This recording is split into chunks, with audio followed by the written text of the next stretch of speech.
Hi everyone, welcome to Learn English with Miss. Please support our channel by liking, sharing, subscribing, and hitting the bell notification. Figurative language comprehension. We're exploring a fascinating subject that gives our language richness and originality in today's lesson. Figurative language. It enhances the vividness and allure of our words, like adding a dash of color.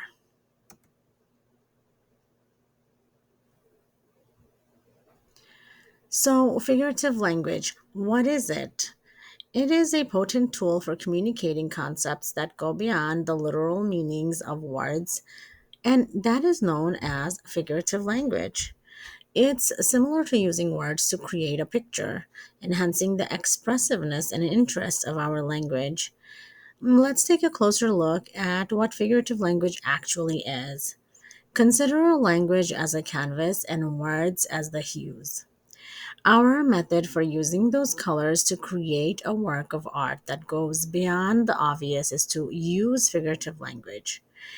Figurative language adds layers of meaning, making our words dance with imagination, much as an artist adds depth and emotion to their picture.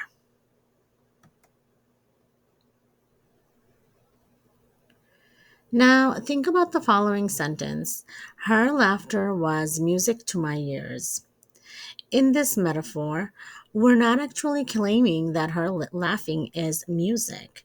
Music to my ears helps us communicate more effectively and creates a lasting impression on the listener by conjuring up the joy and delight that her laughing gives. So, using metaphorical language is like giving our ordinary writing and discussions a little bit of magic, making them more than just instructive, but also inspiring.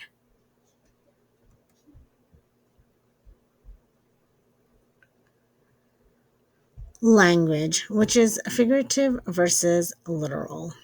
Let's examine how literal and metaphorical language differ from one another. Assume you are speaking about rain. In plain English, the rain is falling from the sky. In using a figurative expression, you can say something like, the raindrops are nature's tears gently touching the earth. The literal phrase just describes rain as it actually is. However, the metaphorical form adds a lyrical and emotional dimension to the statement by likening raindrops to tears. This is the power of figurative language. It enables us to view commonplace objects novel ways.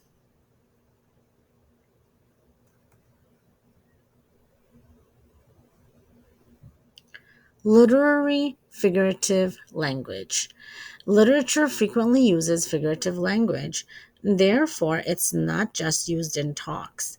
It is a tool used by writers to provoke feelings in us and take us to new realms. For instance, a fantasy novelist would write about the whispering trees in the magical forest.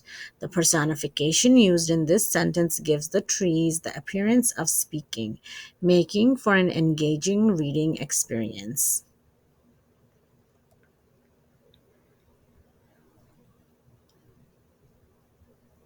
And let's explore a few more figurative language and literature examples.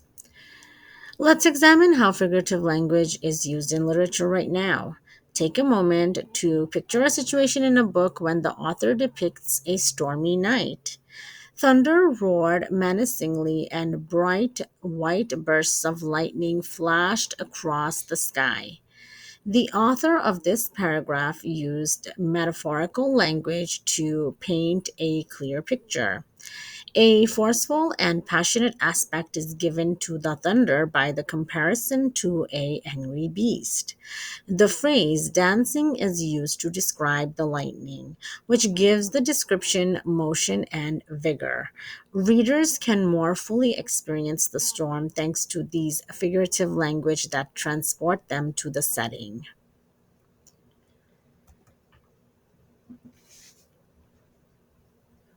The different types of figurative language. Now that we are aware of the fundamentals of figurative language, let's look at some typical examples that enrich and enliven our communication. A metaphor is comparing two dissimilar items without using the words like or as. For instance, saying time is a thief means that time sneakily snatches things from you. A simile is comparing two items in a simile by utilizing the words like or as. For example, the phrase, her smile is as bright as the sun, vividly depicts her radiant smile. So, just to recap, a metaphor does not use like or as, but it does make a comparison. And a simile makes a comparison while using like or as.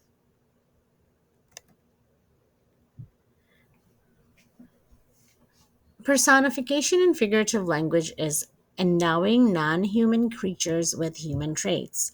Consider the poem The Wind Whispered Through the Trees, in which the wind is granted the ability to whisper like a person.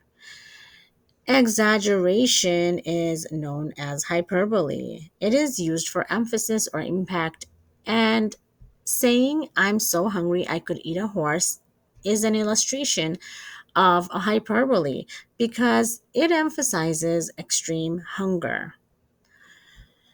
Consonant repetition at the start of the words is known as alliteration. Similar to Peter Piper picked a peck of pickled peppers, the repeating P sound gives the sentence a melodic touch.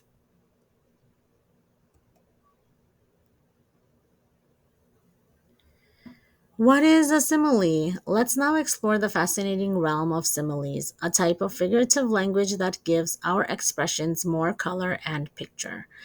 A simile is a comparison of two unrelated things that uses the terms like or as.